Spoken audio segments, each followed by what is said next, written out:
Hello everyone. तो कैसे सभी लोग अच्छे होंगे भाई। तो एक और पेपर अनसोल्ड भाई कर लेते हैं हम लोग। और इस बार यूनिवर्सिटी का नाम रहेगा आपके लिए इग्नू। ठीक है, तो इग्नू बीएससी फिजिक्स का ये अनसोल्ड पेपर है हमारा। और ये भाई ईयर की बात हो रही, ईयर की बात करें हम तो 2012 का ये पेपर है भाई। और इस पेपर कोड का नाम है भाई PHE01। ठीक है, BPHE भी कह सकते हैं भाई, PHE01। और पेपर का जो नाम है भाई प्रारंभिक यांत्रिकी। और एक बात और बताना भूल गया भाई, ऐसे दिख ही रही होगी आप लोगों को, लैंग्वेज वो बताने की ज़रूरत नहीं है।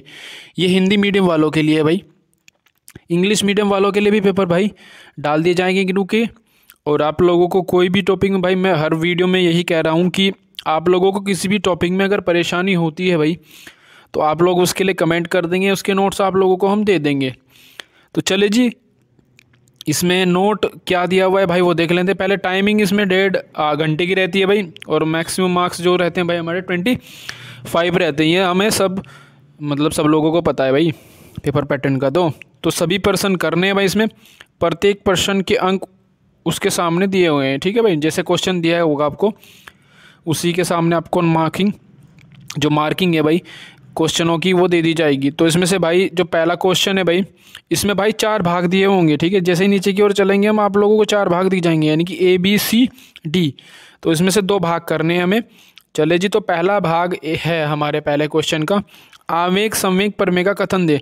तो यहाँ तक जो क्वेश्चन है हमारे 1 नंबर का हो जाता है। उसके बाद न्यूमेरिकल चलेगा, उसकी मार्किंग मैं आपको बताऊँगा। मार्किंग ये दी हुई है भाई 1 + 3 + 2। ठीक है, चले जी, एक बल्लेबाज द्रव्यमान 120 ग्राम की एक क्रिकेट की गेंद को 40 मीटर पर सेकंड की चाल से मारता है।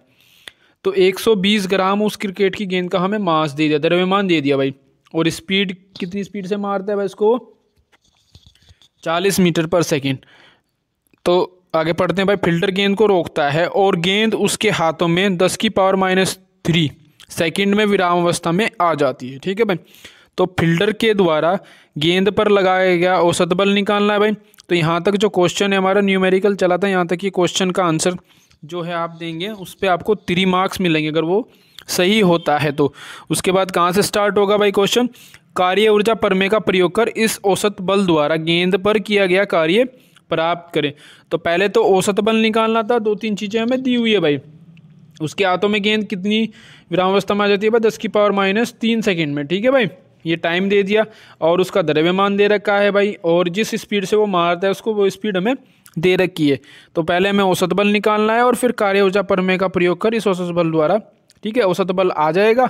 उसके बाद हम किया गया कार्य निकाल लेंगे आसानी से। कार्य ऊर्जा प्रमेय हम जानते हैं। तो भाई पहले आवेग संवेग प्रमेय का इसमें कथन देना था, तो वो 1 नंबर का हो गया। फिर न्यूमेरिकल हो गया 3 का।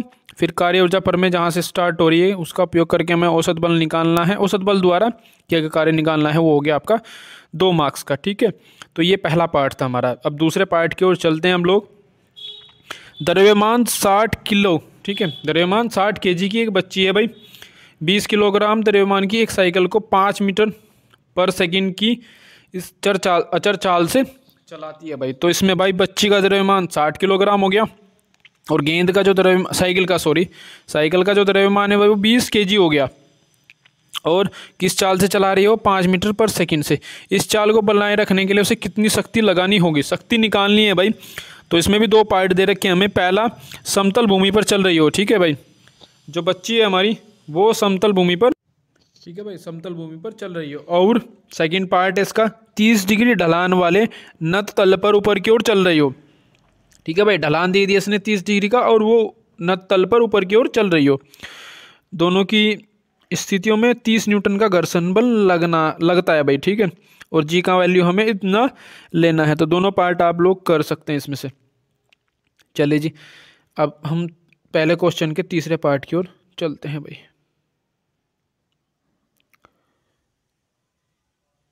चलिए भैया, ये रहा तीसरा पार्ट। द्रव्यमान 1.0 kg की एक गेंद त्रिज्या 1.0 मीटर वाले वर्त में गतिमान है। तो गेंद का द्रव्यमान दे रखा है भाई और वर्त की त्रिज्या दे रखी है।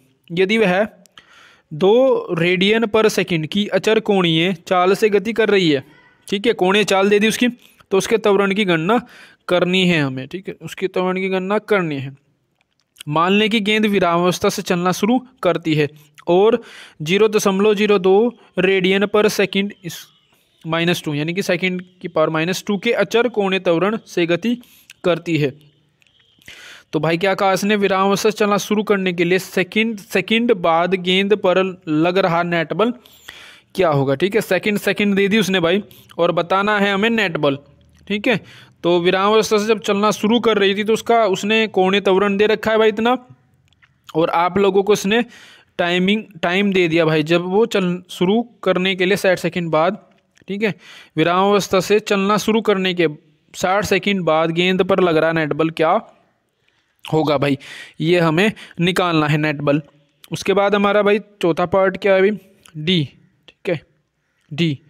डी क्या है भाई, द्रव्यमान m का एक घर्षणहीन मन का त्रिज्या r की ऊर्ध्वाधर कुंडली पर चलता है और समय t पर उसका स्थिति सदिश होता है। तो एक इक्वेशन दे दी भाई उसने, इक्वेशन क्या दे दी भाई उसने, ये दे दी। तो मनके के वेग और कोणीय संवेग तथा उस पर लग रहे बल आघूर्ण की गणना कीजिए। तो इसी समीकरण से आपको वेग निकालना है भाई, कोणीय संवेग निकालना है और फिर बल आघूर्ण की गणना करनी है। तो जब वेग निकालेंगे भाई तो आपका एक नंबर मिल जाएगा आपको, कोणीय संवेग निकालेंगे तो कोणीय संवेग निकालने के लिए भाई ये 3 मार्क्स का हो जाएगा क्वेश्चन, यानी कि 3 और 1 4 हो गए। भी जब हम बल आघूर्ण निकालेंगे भाई, बल आघूर्ण बहुत भाई फॉर्मूला पता तो होगा, नहीं पता है तो भाई कमेंट कर देंगे, मैं करा दूंगा, ऐसी बात नहीं है। पहले हम अनसोल्ड क्वेश्चन पढ़ लेते हैं। तो 2 मार्क्स का हो जाएगा फिर ये बल आघूर्ण हमें निकालना है ना, वो 2 मार्क्स मिलेंगे हमें इस पर निकालने के लिए। तो भाई पहले जो क्वेश्चन में 4 भाग दिए हुए थे ABCD, इसमें से हमें 2 करने हैं, ठीक है। अब बढ़ते हैं भाई अगले क्वेश्चन की ओर। अब ये हो गया भाई दूसरा पर्सन आ गया, इसमें से हमें कोई एक भाग करना है और 2 भाग इसमें दिए हुए हैं। चलो भाई, ओए 1 मिनट भाई,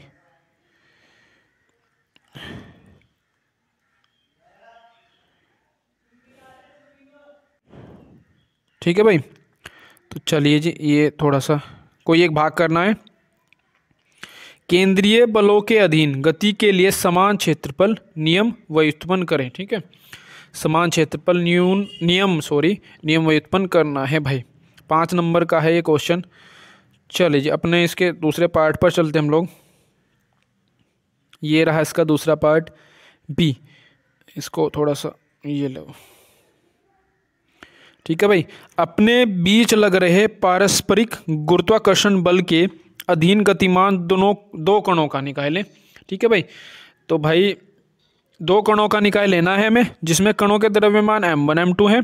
निकाय के सहनती केंद्र सेंटर ऑफ मास और आपेक्षिक निर्देशांकों को परिभाषित करें, ठीक है। तो निकाय के लिए हमें जो सहनती केंद्र होगा उसका गति का समीकरण भी निकालना है, ठीक है भाई।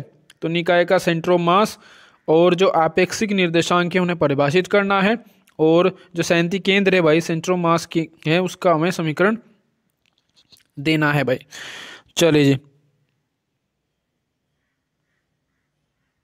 अब ये थर्ड क्वेश्चन है भाई। मान लें कि द्रव्यमान 1.0 गुणा 10⁻30 किलोग्राम का एक तारा जिसकी त्रिज्या, ठीक है भाई, द्रव्यमान दे दी, तारा का त्रिज्या दे दी, सिकुड़कर 10 किलोमीटर त्रिज्या वाला न्यूट्रॉन तारा बन जाता है। यदि तारे का घूर्णन का आवर्तकाल 20 दिन हो तो न्यूट्रॉन तारे का घूर्णन का आवर्तकाल क्या होगा, ठीक है भाई। तो जो मूल तारा था उसका घूर्णन का आवर्तकाल इसने 20 दिन दे दिया और पूछ लिया कि न्यूट्रॉन तारे का घूर्णन आवर्तकाल क्या होगा, न्यूट्रॉन तारे की घूर्णन गतिज ऊर्जा क्या होगी, ठीक है भाई। तो घूर्णन गतिज ऊर्जा निकालनी है और न्यूट्रॉन तारे का आप लोगों को निकालना है आवर्तकाल। चलिए जी, अगले क्वेश्चन की ओर बढ़ जाते हैं भाई हम लोग। चलिए जी, इसका बी पार्ट है थर्ड का। त्वरण ए से ऊपर की ओर गतिमान लिफ्ट में द्रव्यमान एम के एक बच्चे पर लग रहा बल प्राप्त करें। बल निर्देशांक खींचे भाई।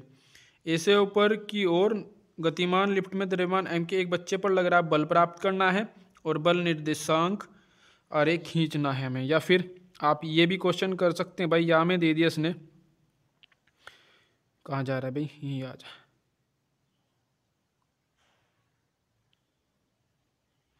दो कण जिनमें से प्रत्येक का द्रव्यमान दे रखा है भाई 4 किलोग्राम, 2 मीटर लंबाई की एक हल्की रस्सी से जुड़े हैं। कणों का निकाय क्या है भाई, विलगित है। ये कण अपने सैंती केंद्र की 2 मीटर पर सेकंड की चाल से परिक्रमा कर रहे हैं। मान लें कि किसी तरह रस्सी की लंबाई घटकर इतनी रह जाती है तो निकाय के प्रारंभिक और अंतिम कोणीय संवेग प्राप्त करने हैं और कणों की अंतिम चाल क्या होगी। भाई जो दे रखा है उसने आप लोगों को पता लग गया, द्रव्यमान दे रखा है और 2 मीटर लंबाई की एक हल्की रस्सी से वो जुड़े हैं। ठीक है, तो आप लोगों को भाई अगर रस्सी की लंबाई घटकर 1 मीटर रह जाती है तो निकाय के प्रारंभिक और अंतिम कोणीय संवेग प्राप्त करने में कणों की अंतिम चाल क्या होगी ये बताना है। ये क्वेश्चन आगे भाई बी पार्ट इसका।